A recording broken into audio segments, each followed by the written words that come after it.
네, 다음은 3교시 정적 분석에 대해서 살펴보도록 하겠습니다. 정적 분석 개요인데요. 정적 분석은 자동화된 도구 등의 지원을 받아서 정적 테스트를 수행하는 것입니다.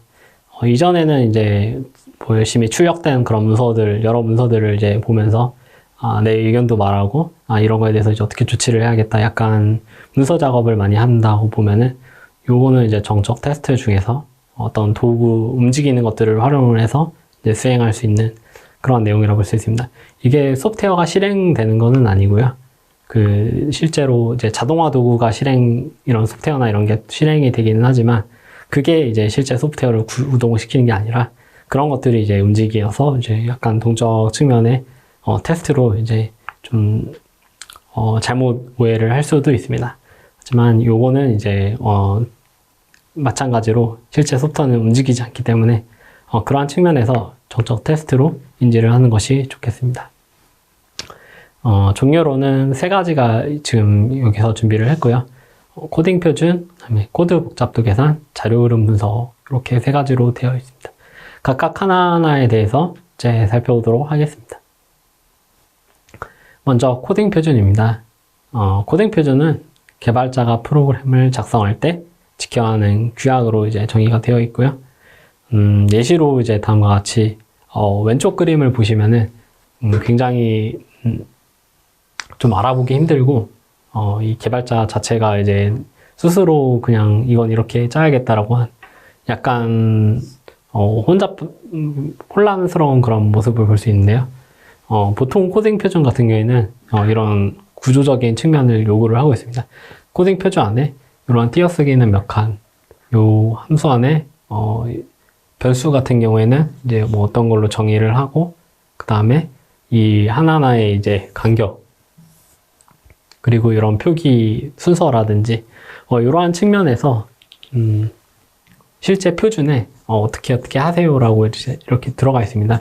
그거에 따라서 이제 실제 구현 개발 코딩을 하게 되면은 이러한 식으로 이제 변하게 됩니다. 그게 이제 코딩 표준을 이제 사용하는 그런 결과의 모습이라고 볼 수 있고요. 이런 식으로 이제 누구는 이렇게 하고 누구는 여기 2줄 내려서 이렇게 했다. 그러면은 나중에 이제 문제가 생겨도 내가 한 게 아니면 찾기 굉장히 힘들겠죠. 그리고 이것도 스스로 본인이 뭔가 문제를 찾으려고 해도 굉장히 힘들 겁니다. 이러한 측면에서 이제 코딩 표준을 적용해서 모두가 똑같이 이런 식으로 코드를 짜고 이러한 변수를 정의하고 이 각각의 이런 것을 이제 어떻게 할지, 기호라든지 이런 것을 미리 정의를 한다면은 내가 이제 만약에 업무가 확장돼서 다른 사람의 이 부분도 같이 봐줘야 된다 그러면은 충분히 봐줄 수 있는 그런 것이 될 것입니다. 그런 것을 위해서 이제 표준화하였다 하여 이 이름을 이제 코딩 표준이라고 합니다. 정적 분석 중에 이제 코딩 표준은 이러한 이제 코딩 표준이 프로젝트 안에 정의가 되어 있고, 그 코딩 표준에 따라서 실제 소스 코드라든지 안에 그런 결과물들이 잘 작성이 되었는지 확인하는 것이 요 코딩 표준 관련된 정적 분석 내용이 되겠습니다. 대표적인 알려진 코딩 표준으로는 미즈라 C라고 불리는 표준이 있고요. 여기도 또 적었지만 대표적으로 이제 사용하고 있는 표준입니다. 이거는 이제 말에서 나왔지만 자동차 분야에서 이제 자동차야 소프트웨어에 대한 그런 신뢰성 향상을 위해서 작성된 그런 코딩 가이드라인이고요. C 언어 코딩 라인이고, 뭐 미즈라 C++이라든지 이런 것도 있습니다. 이 미즈라의 특징은 안전하고 이식성 좋고 그다음에 신뢰성 있는 코드를 만들기 위한 그러한 내용을 이제 정의를 하고 있습니다. 그래서 이러한 것들을 이제 인터넷에 찾아보면은 미즈라 C 관련된 그런 룰 규칙이 뭐가 있는지 확인할 수 있기 때문에 한번 이제 관심 있으신 분들은 확인하시고, 실제로 이제 개발을 하거나 아니면은 테스트를 위한 어떤 코드를 작성할 때 이러한 규칙에 따라서 작성하면은 좀 더 이제 나중에 다른 사람들과 협력을 하고 업무를 하는데 도움이 될 수 있다고 봅니다. 이러한 그 미즈라 C 같은 이런 코딩 표준을 또 이제 자동으로 이제 검사를 해주는 도구들이 있습니다. 대표적으로 이제 엘드라라고 부르는 요 회사에서 만든 뭐 이러한 이제 코딩 규칙 뭐 체커라든지 이런 것들이 있고요. PRQA라고 해서 이런 이제 외국 회사에서 만든 C라든지 C++에 대한 코딩 규칙을 널리 알려진 규칙이나 아니면은 뭐 유저 디파인 사용자가 이제 정의해서 만든 규칙이라든지 이런 것을 이제 체크할 수 있게끔 자동화시킨 이제 이런 도구들이 있습니다. 이런 게 이제 널리 활용도 되고 실제로 이거를 인간이 표준 문서를 보면서 이렇게 하나하나 이제 확인하는 게 쉽지가 않기 때문에 이러한 부분에서 이제 검사 도구가 이제 많이 개발되고 활용이 되고 있습니다. 우리나라에서도 뭐 그 어떤 소프트웨어 회사 같은 경우에는 이런 코딩 규칙 검사 도구를 실제 개발하고 있고 지금 판매를 하고 있습니다. 다음으로 이제 복잡도 분석입니다. 소프트웨어는 단순해야 한다. 그래야 이제 테스트할 때 용이하다. 아까 1강에서 이런 부분에 대한 내용을 말씀을 드렸는데요. 복잡도 분석은 그런 부분에 이제 하나로 보시면 됩니다. 복잡도는 이제 필요 이상으로 높지 않도록 통제를 해야 된다. 이러한 게 이제 내용이 있고요. 요 의미는 뭐냐면은 소프트웨어가 너무 복잡해서 이제 나중에 이게 문제가 생기더라도 왜 문제가 됐는지 알아보기 힘들지 않도록 어느 적절한 수준 레벨까지만 이 복잡도를 가진 소프트웨어를 개발을 해야 된다. 그런 의미에서 이제 나온 것이 이 복잡도 분석이 되겠습니다. 실제로 이제 코딩 표준을 말씀드렸는데 코딩 표준 안에서 코딩 표준이나 개발 표준 안에서 이러한 복잡도를 몇 이하로 하세요라는 식의 이제 규칙도 만들기도 합니다. 요거 중에 이제 복잡도 분석 중에는 순환 복잡도라는 것이 이제 가장 널리 사용되는 그런 복잡도 분석 방법이라고 볼 수 있고요. 순환 복잡도 방법은 주어진 제어 흐름 그래프 뒤에서 나올 텐데 그런 어떤 코드가 있으면 그거에 대한 일련 그 이동하는 그 흐름에 대한 그러한 그래프에 대한 것을 이제 기본 경로와 이제 요 프로그램 경로 개수를 통해서 실제 이 순환 복잡도는 제어 흐름 그래프에 있는 간선의 개수와 노드의 개수를 빼고 그 다음에 이를 더한 값이다. 이렇게 이제 계산을 실제로 합니다. 그래서 요거는 또 이제 뒤에서 나오지만 그 어떤 제어 흐름 그래프 안에 이런 구조가 있으면은 그 안에서 만약에 이렇게 갇혀 있다. 닫힌 영역이 있다. 그러면은 그 영역 플러스 1 하는 게 또 순환 복잡도 결과이기도 합니다. 또는 만약에 이렇게 분기가 있으면은 얘는 이제 이렇게 두 가지로 되는데 분기가 이렇게 두 개가 있다. 그러면은 이 분기 노드가 두 개다. 그러면 그 두 개에다가 이제 하나를 더하면은 순환 복잡도 개수가 된다. 이런 식으로 이제 정의가 되고 있고요. 이 부분은 이제 뒤에서 같이 살펴보도록 하겠습니다.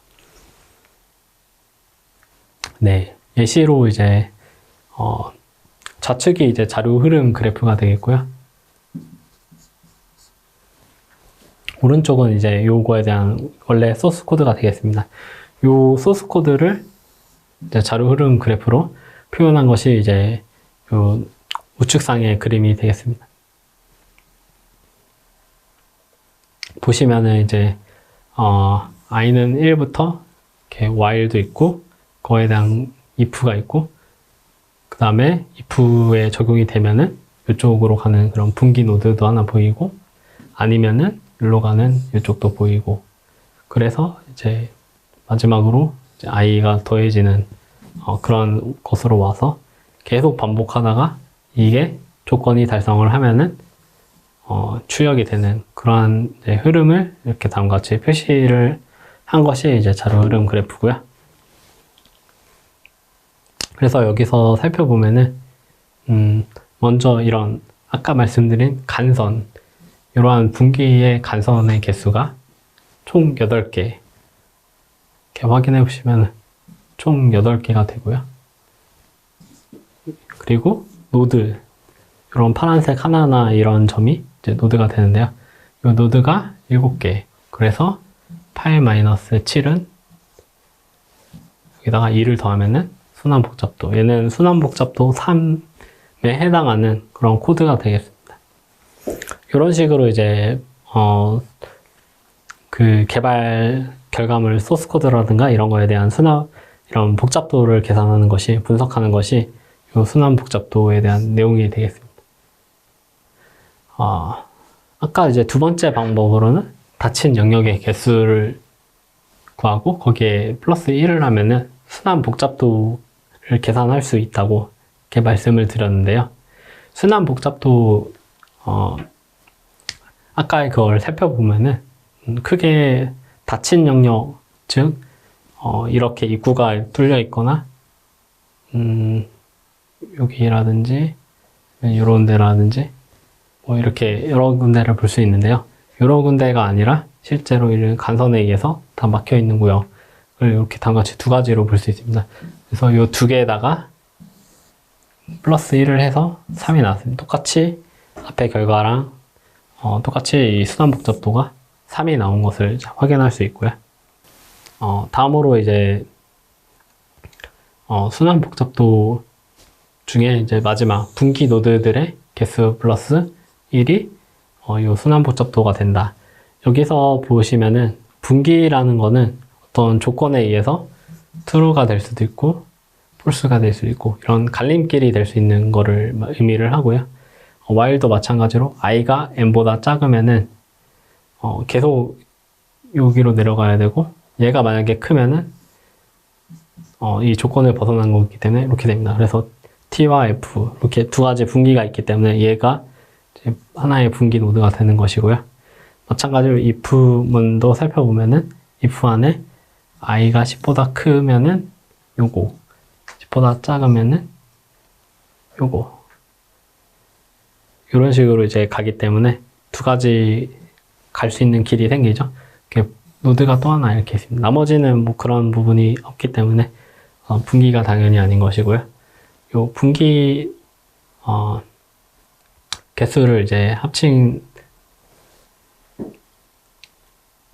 것이 이 두 개와 그다음에 요 플러스 1을 해서 이제 3이 나온 것이 요 순환 복잡도에 대한 그런 결과가 되겠습니다. 이제 제한도 있습니다. 그런 식의 이제 제한들에 따라서 소스 코드를 이제 개발하고 작성하는 것이 요 코딩, 그게 잘 됐는지 또 보는 것이 요 정적 분석, 코딩 규칙에 대한 분석이 되겠고요. 두 번째로는 이제 순환도 분석을 했습니다. 그래서 순환 복잡도라는 것을 이제 확인을 했고요. 복잡도 분석에서는 이 소스 코드랑 이 소프트웨어가 얼마나 이제 복잡하게 만들어졌는지를 평가하기 위한 그런 기준을 세웠고, 그게 이제 순환 복잡도였습니다. 순환 복잡도를 통해서 이제 계산했을 때 어떤 노드라든지 간선 이런 개수를 통해서 이 순환 복잡도를 계산하는 방법, 그리고 이 흐름 안에서 이제 닫힌 흐름이 있을 때 그거를 통해서 거기에다 이제 플러스 1을 하면은 순환 복잡도가 되는 경우, 그리고 분기가 되는 이제 노드 개수에다가 더하기 1을 해서 순환 복잡도 계산이 되는 경우, 이렇게 이제 세 가지 케이스가 있었고 그거에 대한 내용을 확인을 하였습니다. 마지막으로 이제 자료 흐름 분석 같은 경우에는 이 소스 코드나 이런 거에서 이제 변수가 정의되거나 사용되거나 이제 어떤 이제 삭제가 되는 그런 처리 과정을 이제 직접 디파인을 해보고 자료 흐름을 따라가면서 이게 문제가 될 수 있는 패턴인지 아닌지를 분석해보는 그런 과정을 했고요. 이러한 과정을 통해서 우리는 이 소스 코드를 지금까지 실행을 안 했습니다. 그냥 이렇게 된 게 있으면은 이거에 대한 흐름도를 그려서 이게 여기서 문제가 있겠구나라는 걸 분석을 했죠. 그래서 이러한 이제 정적 테스팅에 대한 방법을 이제 같이 학습을 하였습니다. 네, 이제 정적 분석, 전적 테스팅에 대한 설명을 이제 마무리하였고요. 다음 4교시에서는 관련된 이제 문제들을 풀어보면서 이러한 이제 학습한 내용들이 어떻게 이제 문제를 풀어야 되는지를 살펴보도록 하겠습니다.